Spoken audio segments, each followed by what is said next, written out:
마켓 가든 작전 뭡니까? 승리를 향한 연합군의 처절하고도 숭고한 전선에 영국의 몽고메리 장군이 싸놓고 간 한 부대기의 푸짐한 똥망 작전, 이렇게 알려져 있죠. 전선에 몽고메리는 똥줄이 타고 있습니다. 자칫하다가는 이 전쟁의 모든 영광을 미군이 가져갈 것 같이 생각이 되는 거예요. 그래서 뭔가 색다른 방법이 없을까? 난 남들과는 다르게 색다르게 지상전을 공정작전으로 이끌어갈 때 미군보다 더 빨리 독일 본토에 베를린에 들어갈 방법, 이게 딱 떠오르는 거예요.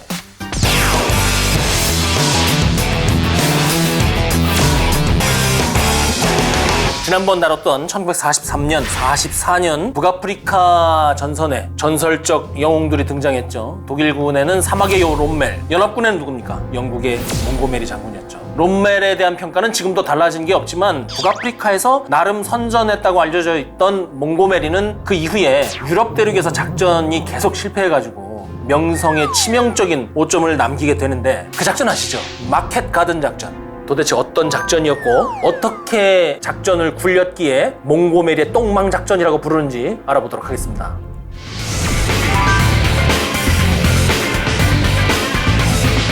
오늘은 이제 외전 두 번째 시간이죠. 잡서를 좀 길게 늘어놓고 시작할 테니까 양해를 부탁드립니다. 1차 사료를 통해서 전쟁을 들여다본다고 하는 것의 의미는 무엇일까요? 저도 아직 그 진정한 의미에 닿지는 못했는데 제가 생각해 본 것들은 이겁니다. 매우 유명하고 상당히 많은 사람들이 각종 영상, 종이 매체 등을 통해서 그 이름을 알고 있는 전투 작전 전역을 우리는 어떻게 다뤄왔습니까? 작전의 계획을 누가 어떻게 세웠고 작전 계획의 내용은 무엇이었는지, 또 그 전역을 이어주는 주요 전투와 작전의 연계가 어떻게 되며 그 속에서 실제 주요 인물들이 어떤 생각과 말을 했는지 하나하나 다 파헤쳐서 따졌잖아요. 그러면서 우리가 이런 공감대를 형성을 했죠. 우리는 독일군의 폴란드 침공이라고 키워드는 알고 있었는데 정말 그 폴란드에서 벌어졌던 교전들에 대해서는 잘 몰랐구나. 독일군 유보트를 잡기 위해서 헌터킬러 작전을 했다, 이 얘기는 하면서도 정작 헌터킬러 작전 자체에 대해서는 우리가 몰랐구나. 롬멜 장군이 그 자신의 허영심 때문에 북아프리카 전선에서 투입된 연합군 규모를 부풀려서 상부에 보고했다, 우리는 이렇게 알고 있었는데 실제 보니까 그것은 전선에서 동시에 세 군데에서 보고가 들어왔을 때 롬멜로서는 그렇게 평가할 수밖에 없었다, 이런 깨달음들이 우리가 있었잖아요. 그래서 제가 말씀드리고 싶은 것은 이거예요. 내가 모른다는 것을 알 때의 그 깨달음, 나는 알고 있다고 생각했는데 그게 아니었구나, 나는 모르는 게 더 많았구나, 이런 종류의 깨달음인 것이죠. 저는 그렇게 생각해요. 우리가 성인이 되고 중년이 넘어가는 나이가 되면 말이죠, 어떤 지식에 접근할 때 태도가 달라지는 것 같아요. 특히 전쟁사, 전투사, 이거 우리만 좋아하지 이건 밖에 누가 좋아합니까? 저 이거 밖에 나와서 얘기도 잘 안 해요. 어중에 써먹을 데가 없어 솔직하니. 이거 전쟁, 전투와 같은 그런 거대하고 잔인한 사건이 우리 일상에선 잘 일어나지 않죠. 그리고 그 정도의 치열도나 엄중함을 가진 사건이 우리 일상에서 일어난다면 우리는 대부분 본능, 천성, 임기응변 이렇게 움직이지 작전, 계획 이런 것에 의해서 움직이지가 않아요. 그러니까 전쟁사, 그 다음에 전투 사례에 있는 거를 우리 일상에 써먹으려고 하면 여러분 그 큰 코 다칠 때가 많습니다. 특히 작전, 전술, 이거를 사랑이나 무슨 썸 타는데 써가지고 작전처럼 사랑을 하면 여러분 폭망합니다. 우리 일상에 써먹을 바가 아니에요. 얘기가 좀 길어졌습니다. 그러니까 우리가 이런 전쟁사, 전투 사례 공부를 하는 목적 중에 좋은 것을 찾자면 내가 안다고 생각했는데 몰랐구나. 내가 다른 지식, 내 다른 생활 태도에도 이런 부분이 있겠구나. 세상은 참 넓고 다양하구나. 이런 깨달음을 얻는 것, 그것으로 충분하다고 생각합니다. 그래서 오늘 마켓 가든 작전을 하려는 거예요. 이 마켓 가든 작전이 우리가 알고 있던 것과는 상당히 다르더라 이거죠. 노르망디 상륙 작전의 성공, 승리를 향한 연합군의 처절하고도 숭고한 전선에 영국의 몽고메리 장군이 싸놓고 간 한 부대기의 푸짐한 똥, 이 정도, 똥망 작전 이렇게 알려져 있죠. 이 몽고메리 장군이 북아프리카 전선에서부터 안 그래도 막타충 소리를 계속 듣고 있잖아요. 안 그래도 얄미운 짓만 골라서 하던 몽고메리 장군이 이 마켓 가든 작전에서 공명심에 들떠서 아무런 계획도 없이 연합군을 적진 한가운데 밀어넣었다. 그리고 작전이 대실패로 돌아간 후에는 자신의 잘못을 폴란드 부대에 돌렸고 폴란드군 지휘관을 심지어 경질하는 등 졸렬한 짓을 많이 했다. 이렇게들 많이 알고 있죠. 자, 여기서 구체적으로 마켓 가든 작전의 작전 계획의 내용은 무엇이었습니까? 마켓 가든 작전은 어디에 착륙해서 어디로 가는 작전이었나요? 이것도 우리는 거의 모르는 것 같아요. 이 내용들을 확인하지 않고 맨 끝에 결과만 보고 몽고메리 장군을, 영국 사령부를 비판할 수 있을까요? 그러니까 이제 이걸 알아봐요. 이 내용을 알아서 비판을 하려면 제대로 하자는 얘기예요. 1944년 6월 6일로 가보시죠. 노르망디 상륙작전. 연합군이 프랑스 노르망디에 상륙해서 독일군과 유럽에서 싸우고 있습니다. 그래서 지금 연합군이 프랑스 노르망디 일대에 상륙해서 북동쪽으로 진격하고 있는 거예요. 전쟁이라는 게 적국으로 그냥 쳐들어가는 게 능사가 아니잖아요. 제2차 세계대전의 경우에는 서유럽의 주요 국가들, 그러니까 벨기에, 네덜란드를 차례로 독일로부터 해방을 시키고 그 국경선을 회복한 다음에 연합군 군대들이 다시 한번 전선을 재정비해서 서유럽에 들어오고 전선을 제대로 형성해가지고 독일로 진격을 해 들어가야 되는 것이죠. 이것이 전략 작전 계획이라고 할 수 있겠죠. 그러니까 지금 벨기에, 네덜란드 이쪽에 리에주, 아인토벤, 네이멘 여기 교통 요충지예요. 이렇게 거미줄처럼 도로가 막 지나가. 여기를 딱 점령을 해서 제대로 독일 쪽으로 진격을 하려고 하고 있는 참인 것이죠. 그 중에서도 여기 아른햄이라는 곳이 자주 등장하는데 여기가 독일의 중북부로 들어갈 수 있는 중요한 교통 요충지인데다가 여기를 점령해야지만 라인강을 넘어서 그 북쪽으로 병력들을 보낼 수가 있단 말이죠. 이 아른햄을 점령을 해서 라인강 북쪽으로 병력을 넘기고 결국에는 이게 가는 최종 목적지가 어디겠어요? 베를린이죠. 베를린까지 통신선 병참선을 이 아른햄을 점령하지 않으면 구축할 수가 없다 이 말씀이에요. 바로 이 지점에서 연합군 총사령부, 특히 몽고메리의 고민이 시작되는 겁니다. 지상 전투가 라인강 서측에서 주로 이루어지고 있고 지금 연합군의 그 육군들, 이 육군들이 지상에서 화력과 기동으로 독일군에게 결정적인 타격을 주려면 라인강을 일단 넘어야 되잖아요. 그런데 이 라인강 넘는 게 이게 잘 안 돼. 도강하고 도하하는 게 굉장히 힘듭니다. 그리고 일단 독일군이 라인강의 동쪽에서 방어를 매우 잘하고 있단 말이죠. 유리한 지형지물을 점령한 채로 여기에 독일군이 아꼈던 정예부대, SS부대 이런 애들이 들어가 있잖아요. 그러니까 굉장히 치열하게 저항하는 가운데 라인강 건너기가 힘들어. 그런데 연합군이 고민했다는 말은 굉장히 추상적이에요. 미군 수뇌부는 사실 고민 안 했어요. 미군의 기본적인 전략 개념, 작전 개념은 그렇습니다. 아무리 오래 걸려도 철저하게 화력전, 물량전으로 적을 최대한 약화시켜놓고 전 전선에 걸친 진격, 결정적인 시공간에 결정적인 부대를 보내서 물량으로 독일을 밀어붙이겠다는 그 전략 지침, 작전 개념이 이미 내려간 상태란 말이죠. 또 지금 노르망디 상륙작전 성공했잖아요. 전세는 이제 뒤집을 수가 없어. 이기는 것밖에 안 남았어. 그리고 거기에다가 지금 유럽 전장에서 가장 중요한 공중 제패권, 해상 제패권 이거 누가 다 갖고 있어요? 미군이 다 가지고 왔잖아요. 지금 강력한 전력 다 왔잖아. 미군이 고민하는 게 아니라 영국이 고민하는 거예요. 영국이 왜 고민할까요? 전선의 몽고메리는 똥줄이 타고 있습니다. 지금. 왜냐? 자칫하다가는 이 전쟁의 모든 영광을 미군이 가져갈 것 같이 생각이 되는 거예요. 이 시기에 영국이 어때요? 자신들이 세계 위에 군림하고 신을 대신해서 열등한 민족을 다스린다고 생각하는 제국주의, 식민주의의 나라였잖아요. 해가 지지 않는 나라, 이게 뭐 되게 아름다워 보이지만 해가 왜 안 져요? 전 세계 지구에 식민지를 갖고 있으니까 해가 안 진다는 거잖아요.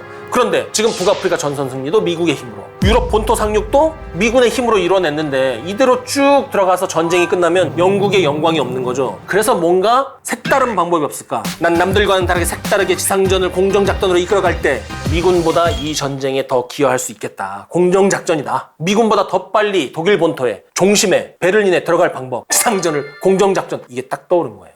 그러면서 몽고메리를 비롯한 영국군 지휘부가 연합군 측에 내놓은 공정작전의 이점, 이겁니다. 아직도 기록으로 남아있어요. 첫째, 후방 전역에 있는 독일군 주력과 네덜란드에 있는 독일군 전면에 있는 전선부대를 절단할 수 있다. 둘째, 독일군의 방어선을 측면으로 돌아가서 기습할 수 있다. 이 측면이라는 것은 뭐냐면 독일군의 핵심 방어선인 지그프리트선의 서측방인 거죠. 세 번째, 독일 방면으로 진군하는 영국군이 중간에 간단 없이 공격 템포를 계속 유지하게 할 수 있다. 이게 논리로서는 크게 흠잡을 바가 없어요. 독일군하고 처음부터 싸워가지고 밀고 나갈 것이 아니라 뒤로 돌아가가지고 독일군을 확 끊어먹고 뒤하고 옆을 때린다. 그럼 사람들이 오! 이렇게 되는 거죠. 이 이상적인 공정작전의 논리, 몽고메리의 논리에 대해서 반론을 제기하는 것이 쉽지 않아요. 더군다나 몽고메리는 이때 독불 장군 거의 미친놈 소리를 듣고 있었기 때문에 여기에 대해서 이의를 제기를 못하는 것이죠. 이 마켓 가든 작전이 크게 2단계 작전으로 나눠지잖아요. 1단계 작전은 공정작전이면서 적지중심 작전인데 이게 오퍼레이션 마켓 작전이고, 그리고 마켓 작전을 통해서 공정작전으로 지상에 착륙한 부대가 지상작전을 벌이는 단계, 이게 2단계 작전이죠. 오퍼레이션 가든, 그러니까 마켓 작전과 가든 작전 두 가지로 나눈 겁니다. 그런데 마켓 작전, 가든 작전 왜 이렇게 불렀을까요? 일단 중의적이에요. 마켓 작전은 뭐냐면 이 시장판 이런 데 가면 수요자, 공급자가 있고 사람들이 바글바글하고 거기에서 내가 어떻게 누구한테 가가지고 성공적으로 물건을 사느냐, 이것이 그 시장 보기의 성패를 결정하잖아요. 공정작전 초기에 그 복잡 다단한 거, 그걸 말하는 거고, 가든 작전은 뭐예요? 내 앞마당이잖아요. 내 뒷마당이거나 이걸 내가 이제 차지를 하고 지상으로 나가는 거예요. 그 의미도 있고, 마켓 작전의 이 선전 목표가 뭐였냐면 뮤즈강이었어요. 가든 작전은 그라운드 포시스의 작전이었어요. 지상작전 G. 그래서 이런 중의적인 표현에 의해서 마켓 작전, 가든 작전으로 명명했다. 이것이 정론입니다. 이 마켓 작전은 공정작전이라는 것은 공중에서 하여튼 지상으로 떨어지는 작전인데 떨어지자마자 이후 후속 작전을 안정적으로 할 수 있게 확보해야 되는 것이 공두보입니다. 공두보라고 해요. 이 착륙 지점이 계획되기로는 네덜란드 국경선 안쪽으로 한 130km 정도 들어간 곳 여기로 정했어요. 그런데 착륙 지점을 애초에 한 군데로 하지 않고 아인트호벤에서 아르넴까지 부대를 쫙 이렇게 그 김밥 위에 이렇게 깨 뿌리는 것처럼 쫙 이렇게 한 줄로 뿌리는 것으로 했단 말이에요. 이게 지금 보면 참으로 이상한데 왜냐하면 그렇게 하면 부대가 힘을 발휘하지 못해요. 부대라는 게 뭐 지상에 이렇게 던져 나가고 뭐 총 쏘면 되는 게 아니잖아요. 우리가 일반적으로 군사 용어에서 부대가 힘을 발휘할 수 있는 전술의 최소 단위를 뭐라고 그래요? 대대. 이 얘기는 뭐냐면 대대 단위로 지휘 통제가 이루어지지 않으면 돌격, 점령이라고 부르는 그 전술적인 과업, 전투에서의 행동을 할 수가 없다는 말인 거예요. 그러니까 이건 처음에 호로록 불어났을 때 그때 이미 글러먹은 거야. 이거는 시작부터 단추를 잘못 꿰는 정도가 아니라 단추를 꿰기 전에 단추를 지가 잡아 뜯어버린 거나 마찬가지예요. 그러면 원래 계획이 뭔가 있었을 거 아니야. 혹은 다른 플랜 B는 없었어? 근데 마켓 가든 작전은 지금까지 말씀드린 모든 계획이 없어요. 최종적으로 완성된 형태의 계획도 없고 ABC 방책도 없고 가끔 문서나 기록이 나오긴 해요. 마켓 가든 작전에 관련된. 근데 작전을 시행하는 중간에 하달된 구두 명령, 단편 명령밖에 없습니다. 여러분 보시면 계획이 아니에요. 그걸로는 작전을 할 수가 없습니다. 마켓 가든 작전, 마켓 작전은 작전 계획이 없는 작전입니다. 이걸 제가 지금 굉장히 흥분해서 말씀드리는 이유는 뭐냐면 이러한 계획 없이 병력을 보냈다? 그거 부하를 불구덩이에 밀어 넣는 거랑 다름이 없어요. 이러면 전쟁 끝나고 나서 재판받아야 됩니다. 큰 죄를 짓는 거라고요. 근데 이걸 아이젠하워는 꿰뚫어봤어요. 이 작전에서 보이는 그 뻔한 결과, 그 다음에 지금 이렇게 서둘러서 급히 진행하는 몽고메리의 속셈, 그 속사정을 아이젠하워 등 미군 수뇌부는 알고 있었어요. 아이젠하워 장군이 이것을 굉장히 점잖게 지적한 전문이 남아있습니다. 전문 철안에 이런 질문을 던졌어요. 첫째, 성공적인 공정 공격의 사례가 존재합니까? 이 얘기는 뭐냐면 지금 현재 영국 그 지휘부 특히 몽고메리가 대규모 공정 공격이 마치 새로운 작전인 것처럼 흥분해서 말하지만 영국군이 그 앞에 이미 코만도 부대를 몇 차례 공수낙하시킨 적이 있잖아요. 여러 성과가 있긴 했지만 그것이 작전의 성패에 영향을 미칠 만한 그런 것은 없었단 말이죠. 그리고 지금 여기서 구체적으로 말은 하지 않고 있지만 바로 앞에서 실시했던 노르망디 공정작전 그거 굉장히 실망스러웠거든요. 그러니까 아이젠하워 장군이 사실은 이렇게 말하고 있는 거예요. 작전이라는 것은 반드시 과거의 성공적인 사례를 검토한 뒤에 이루어져야 합니다. 앞에 성공 사례가 있습니까? 좀 살펴봐 주세요. 이렇게 얘기하는 거예요. 그 다음에 둘째, 공정 공격을 하는 동안 안트워프 항구 개방 작전이 지연되면 어떻게 하시겠습니까? 이 말은 뭐냐면 네덜란드의 공정부대 떨어뜨린 다음에 거기서 가면 끝나는 게 아니잖아요. 지상에 가 있는 부대하고 연결 작전을 해야 되는 거잖아요. 왜냐하면 공정 작전 부대는 어떻게 들어가요? 최소한의 생존 대책을 가지고 들어가죠. 하늘에서 가니까 다 가져갈 수 없잖아. 탄이라든지 식량이라든지 이것이 없어서 연결 작전을 해야지만 생존이 보장받을 수 있고 임무가 완수되는 거예요. 그런데 그게 없어. 그 계획이 얘기가 없어. 지금 이 아이젠하워 장군은 뭐라고 하는 거냐면 그 다음 대책 없지? 이렇게 묻는 거예요. 그 다음에 셋째, 공정공격이 그렇게 큰 효과를 낼 것이라고 말씀하시는데 그렇다면 마켓 작전만 하지 마시고 다른 많은 곳에서도 공정작전을 하시는 것이 어떠시겠습니까? 왜 그걸 네덜란드에만 이 좋은 것을 합니까? 이것은 제가 좀 약간 매기는 것처럼 읽어서 그런데 몽고메리 작전 사령부의 의도를 굉장히 점잖게 물어본 거예요. 그러니까 솔직히 미군보다 독일군 후방에 베를린에 먼저 들어가서 영국 깃발 꽂고 싶은 거 아니세요? 이렇게 돌려 물은 것이 아닐까 해요. 그러니까 기록에 남아있잖아요. 여러분 이거 아시죠? 몽고메리가 막 불같이 화를 내면서 그 보고서를 집어 던져서 결국 아이젠하워 장군이 뭐라고 그래요? 여보세요. 제가 그래도 당신 상관이에요. 허허허. 이랬다고 그러잖아요. 어쨌든 이 마켓 가든 작전에 대해서 아이젠하워는 울며 겨자 먹기로 승인을 하죠. 이 작전이 어떻게 진행되는지 날짜 순으로 한번 우리가 추적해 볼까요? 때마침 좋은 기록을 하나 찾았어요. 제1국경연대 선봉대대의 작전 일지 수기가 있어요. 일단 아르넴의 낙하에서 작전을 수행한 부대가 선봉대대 제1대대다. 그리고 국경연대의 정식 부대 명칭 그것이 뭐였냐면 제7왕립 스코틀랜드 국경연대였다. 엘리트 부대 중에 그야말로 엘리트 부대인데 일단 이 부대에 대해서 잠깐 얘기를 하자면 얘들은 보병부대예요. 그것도 알보병입니다. 전투력이 우수한 것도 맞고 공정작전 하기 전에 관련 훈련을 받은 것도 맞지만 이 부대는 일단 공정작전을 하기에 적당한 훈련 편제 장비를 갖춘 부대가 아닙니다. 이런 부대를 운용해서 9월 17일에 네덜란드 일대에 공정작전을 실시하는 거죠. 9월 17일 공정작전이 시작되었을 때 프랑스에 상륙한 영국군의 주력은 어디에 있었느냐? 벨기에 보면 에스코 운하라고 있어요. 여기 있었어요. 한참 서쪽에 있어요. 이 단계에서 영국군의 핵심적인 작전 구상이 무엇이었냐면 영국 제30군단의 전차를 앞세우고 보병을 또 차량에 태워가지고 신속하게 동북쪽으로 진격을 해서 독일 본토 안으로 들어가는 거예요. 미군보다 어쨌든 그냥 빨리 들어가고 싶은 생각밖에 없는 거예요. 이런 상태에서 9월 17일에 공정부대가 지상에 떨어져서 아르헨 일대를 점령을 하고 메즈, 바스, 라인강 일대의 다리를 선점한 다음에 영국군 제30군단이 올 때까지 여기를 점령하고 있는다. 여기서 딱 무슨 생각 들어요? 30군단이 못 오면 어떡할 거야? 이것은 정말 생각만 해도 끔찍한 아주 무책임한 구상입니다. 연합군 공정부대의 낙하 지점은 미 제101 공정사단은 아인트호벤, 미 제82 공정사단은 네이메언, 영국 제1 공정사단은 아르넴에 떨어지도록 되어 있었어요. 이 지도상에서 보면 어때요? 영국 부대만 저기 안으로 들어가 있는 거야. 쟤들이 더 안으로 들어가고 싶은 거야. 그래서 이 계획을 가지고 준비를 할 때 미국이 얼마나 도와줬냐면 항공 자산을 아예 영국군에 더 배분했어요. 그래갖고 영국 제1공정사단은 미군보다 더 많은 병력을 한꺼번에 실어서 나를 수 있었어요. 무기, 장비, 탄약, 식량도 더 많이 가져갈 수 있었고요. 유리한 조건에서 작전을 시작했어요. 그런데 영국군의 공정작전이 첫날부터 꼬이기 시작해요. 지형 숙지 미숙, 공정작전의 어려움, 변덕스러운 날씨 이런 것들이 모여가지고 안 그래도 아르넴 자체도 말도 안 되는데 거기서 13km 더 떨어진 곳에 부대가 떨어졌어요. 그리고 장비, 물자들이 이격되어서 떨어졌어요. 13km, 여러분 13km라고 하니까는 얼마 안 될 것 같죠? 구리시청에서 서울시청까지 13km가 조금 넘거든요. 엄청나게 먼 거리예요. 9월 17일 13시 15분에 낙하했거든요. 어디 떨어지는지 다 보여. 독일군이 그 구경만 하겠어요? 와, 낙하산이네 뭐 이러고 구경해서 아니죠. 바로 즉각 방어 계획 수립하고 예비대 투입해서 역습하고 포병으로 공격할 준비를 하는데 독일군이 잘 싸우는 정예부대가 있잖아요. 놔둬요.